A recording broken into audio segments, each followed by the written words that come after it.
With the recent release of The Mandalorian on Disney+, which I've been really enjoying, I thought it would be a good time to take a look at Mandalorians and Legends and how they developed.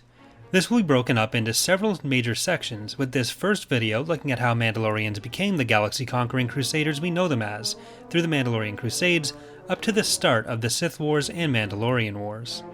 What we know now as the Mandalorian culture is often dominated by humans, though Mandalorian refers to not a specific race of people, but to the culture itself, including all those who were adopted into it.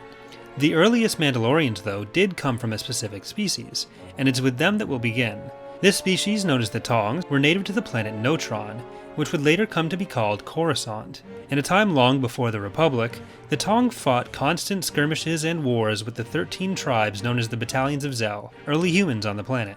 After lengthy periods of conflict between the Zell and the Taung, a Taung general named as the Doom of Umara was killed in combat, and his loss was seen as devastating for the Taung.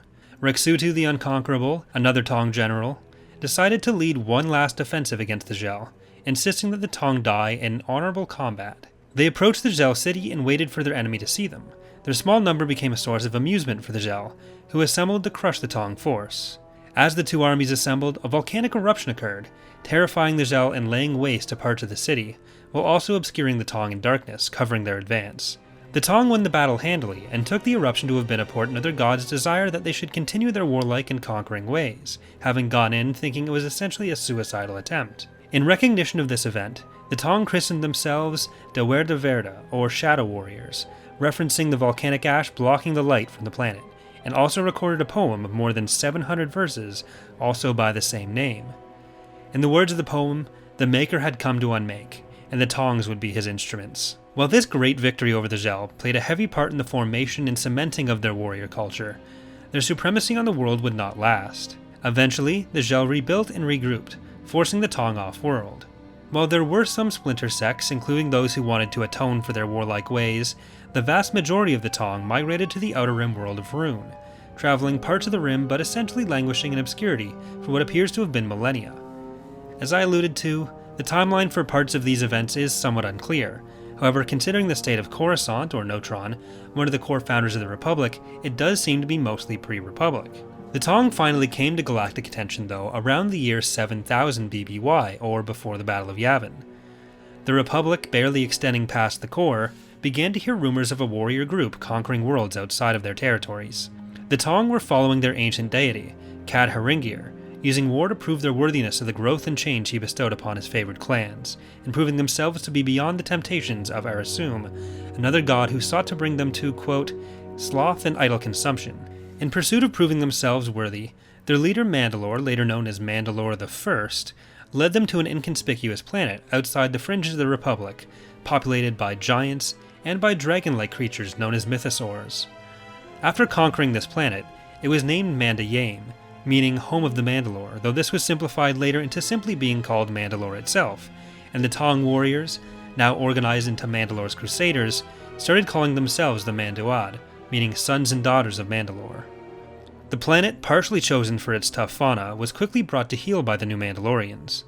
The mythosaurs were wiped out and their bones became building materials for the first Mandalorian cities. The Mandalorian giants, who had impressed the Mandalorian warriors in battle, were accepted with open arms into the warrior culture and became Mandalorians themselves. Now based on Mandalore and beginning to form what we would recognize as modern Mandalorians, the Crusaders continued their conquests around their new home. A notable early conquest of theirs was the planet Fennel, where the native species, the Fennelar, were notable for their skills in technology and ship development. By 300 years later, around 6700 BBY, the Mandalorians had hunted the Fennel to extinction, but the Mandalorians did still benefit from the acquisition of their technology and shipbuilding skills.